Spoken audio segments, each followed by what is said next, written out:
Hey, it's Quadix here. Make sure you like the video if you enjoyed, subscribe, comment Q or any other comments you may have. The link to the Discord and my Instagram will be in the description. Check them out. When this video gets to 500 likes, I'll upload the next part. Roll the intro.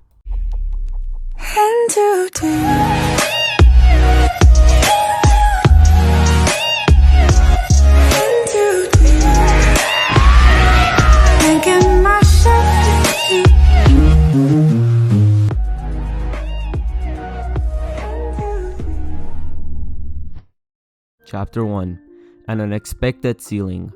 A long time ago, a demon fox with 9 tails existed. When these tails were swung, they could destroy a mountain and cause a tsunami. To counter it, the villagers gathered some ninjas on the battlefield. The Anbu, Jonin, and Chunin of Konogakure no Sato were going all out in their fights against the great Kaibi no yokai. The forest in which they were fighting was littered with heavily beaten dead bodies of ninja. Many of these bodies were torn apart. Others were crushed into the ground from being stepped on by the great fox or partially eaten.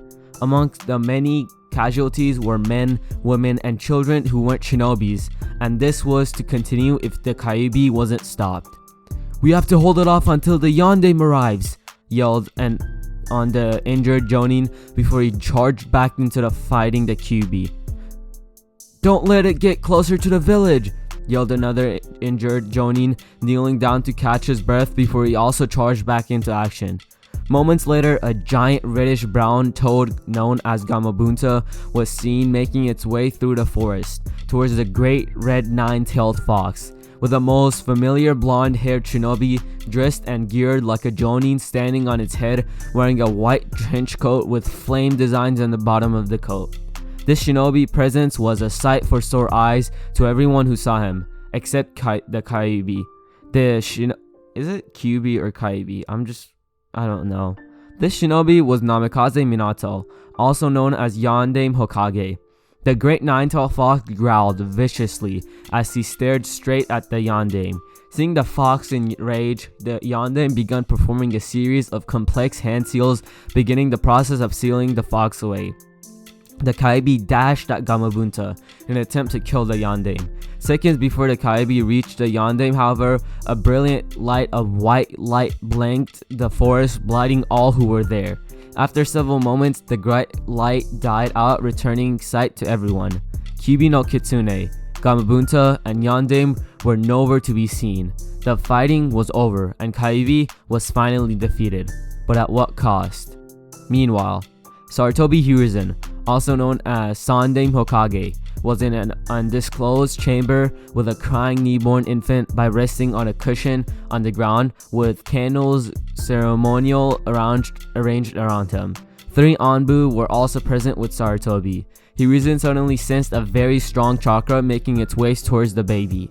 He sighed sadly to himself, knowing that the Yandame successfully performed a forbidden sealing jutsu, which cost him his life.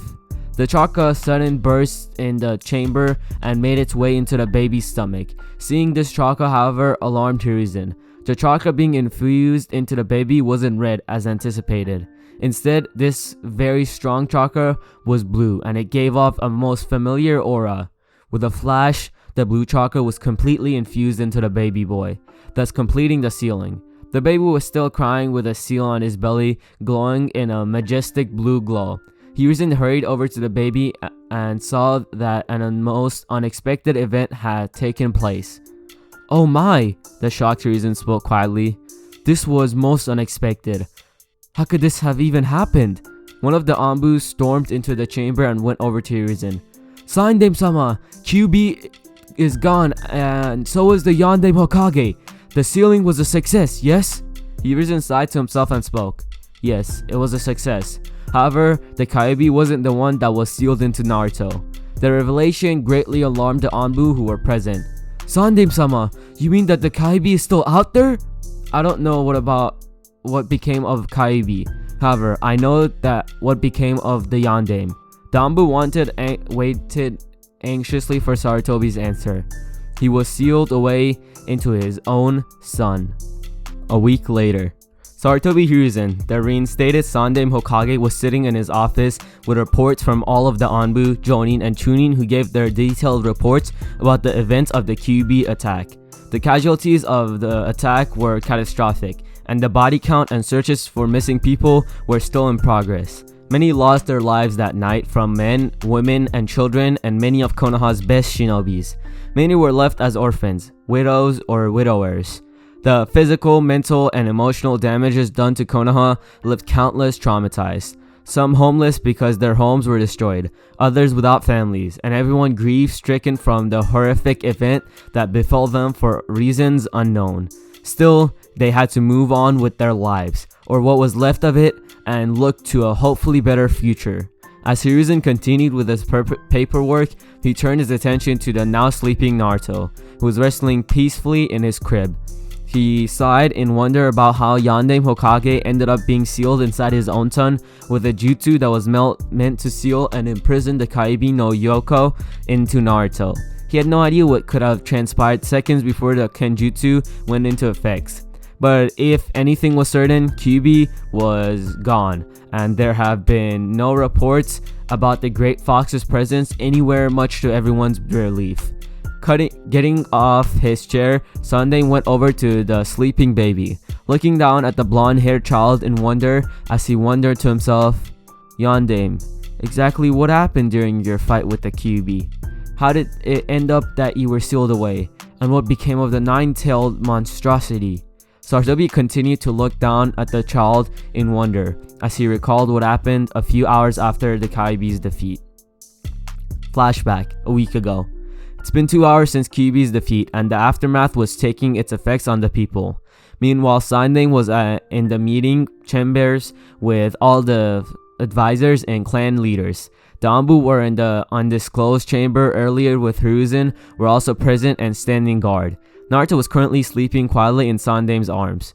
They were discussing the issues concerning Yandaime's only living son and heir, and what they must do with him. Sarutobi had just finished explaining in detail what happened to Yandaime and how he was sealed into his newborn son's body. Needless to say, they were left speechless. After a long moment of silence, Hiyashi broke the silence. "Are you truly serious, Sandaime-sama?" "I'm very serious," Hiruzen replied.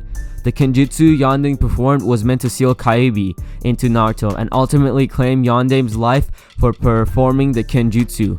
However, for reasons yet to be known, Yandaime himself ironically fell victim to his own jutsu and was sealed away into his own son. There are numerous possibilities of the effects of the seal of Yandaime into Naruto will have on the young boy as he grows up. For what it's worth, Naruto is particularly a born Hokage. Sarutobi looked around as the advisors and clan leaders murmured with each other about what they were just told. The thought of a newborn infant being infused with everything that made Yandaime Hokage a most powerful and feared shinobi in the shinobi world was unreal, but it was said clear by the Sandaime Hokage himself. The possibilities and potential for this child of Yandaime-sama are almost limitless, Hiyashi acknowledged. In some respects, Namikaze Naruto is Yandaime's reincarnation. You might see this that way, Sandaime said. However, Naruto is Minato's son, not Minato reborn in spite of the situation the child is in. The child possesses great powers passed down from father to son in a strange twist, spoke Koharu. Nodding, Hiruzen stated, which is also why he is in grave danger should enemy nations and villagers learn of Minato being sealed within his own son. One of two extremes could happen. Enemy nations and villages would seek to either kill the child or most likely kidnap him in order to raise and train him to be a part of their nation and turn him against us. The result would prove disastrous to Konohagakure should they corrupt Minato's legacy. Naruto will need protection of the highest level. Hiruzen looked at all of the clan leaders and advisors conversing with each other about what could have been done for Naruto. A couple of minutes later, Hiyashi spoke. Sandaime-sama, with all due respect, I request permission to adopt and raise Minato's heir, establishing him as a part of the main house of the Higa family. On hearing those words, Sarutobi contemplated what could happen should he entrust the tutelage and upbringing of Naruto to one of the clan leaders. Seeing their faces, he noted that each of them, even Hamuro and Koharu, were more than willing to adopt and raise Yandame's only son without question. From what he was visualizing about Naruto's possible upbringing under their wings, however, the results looked anything but appealing. When he visualized what could happen if Naruto was raised by Hiashi as part of the main branch, he saw Naruto learning a lot from the Hyuga clan as a whole. It was true that Naruto would have been trained in the best arts. However, Hiyashi's harsh and cold demeanor was no secret to Sarutobi, and he also saw Naruto adopting and mirroring such a demeanor. Combining that with being trained in the arts of the Hyugas and Minato's art of combat, Naruto would turn out ruthless and look at everyone else being inferior to him. Not good qualities for a Hokage. Looking at the clan leader of the Uchihas, Sarutobi also saw Naruto learning a great deal from them. Like the Hyuga, however, the Uchiha clan was a proud clan because of the power behind their bloodline limit.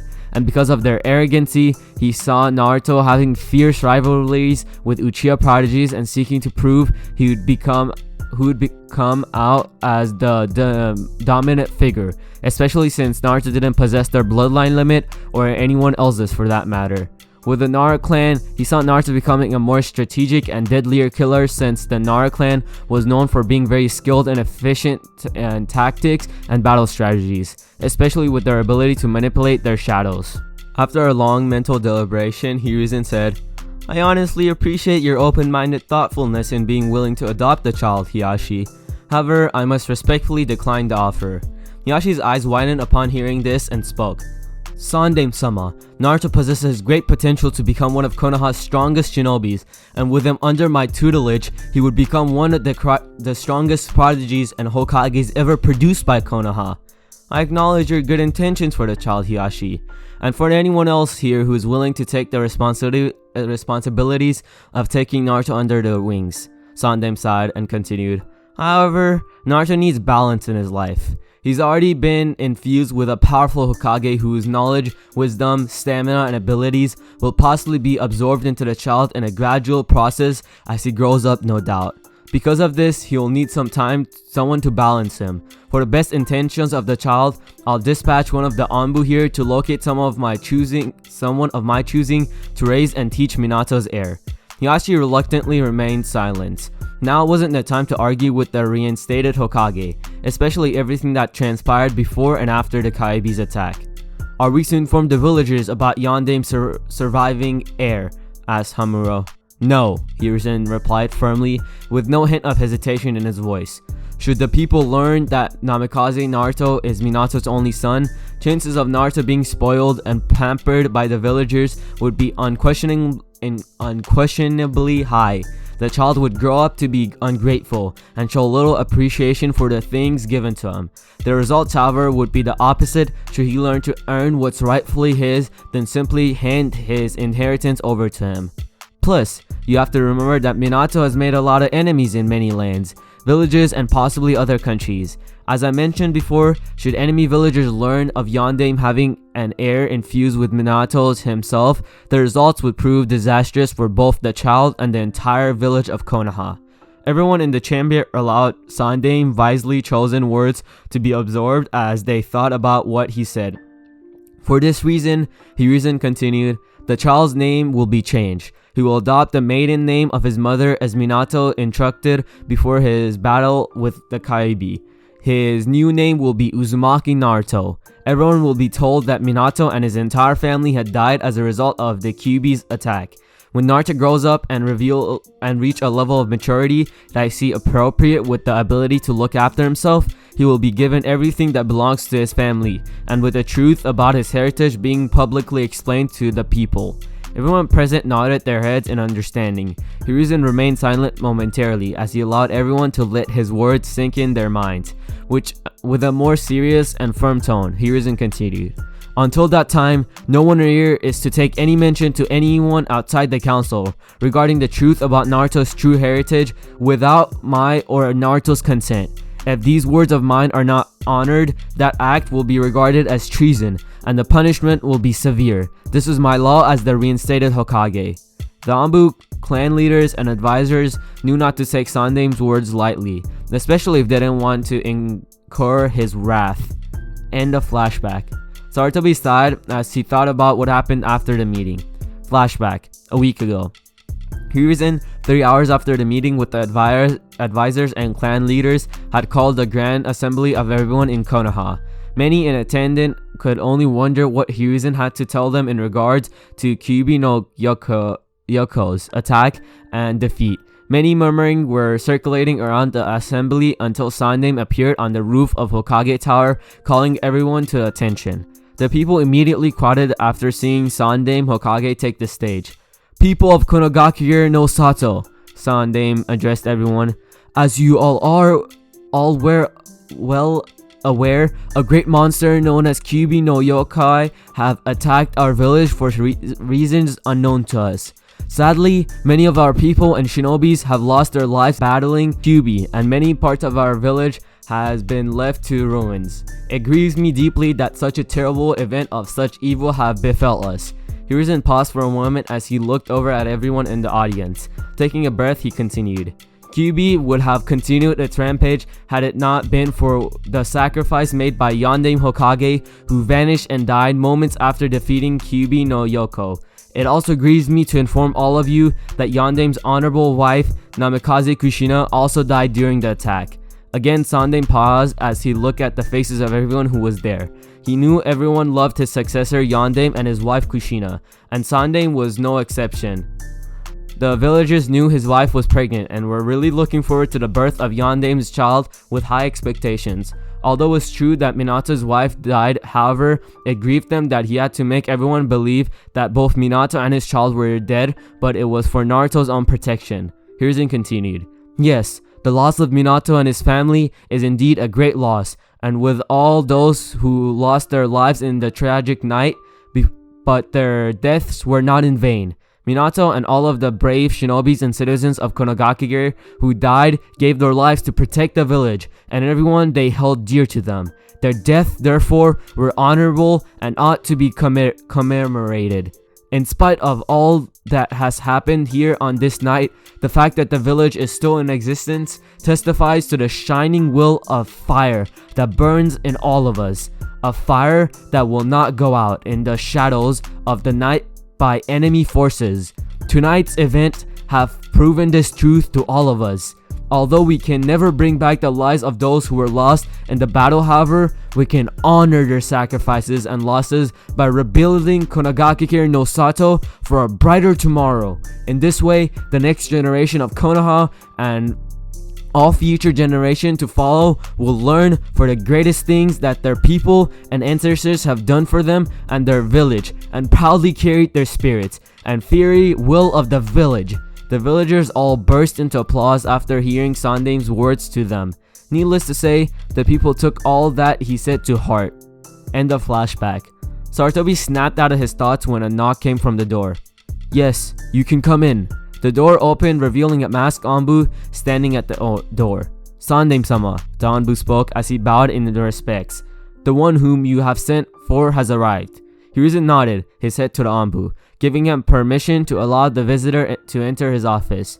The visitor stepped into the office with the Anbu stepping out and leaving the office, giving privacy to both Sandame and his guests, who didn't have a happy facial expression.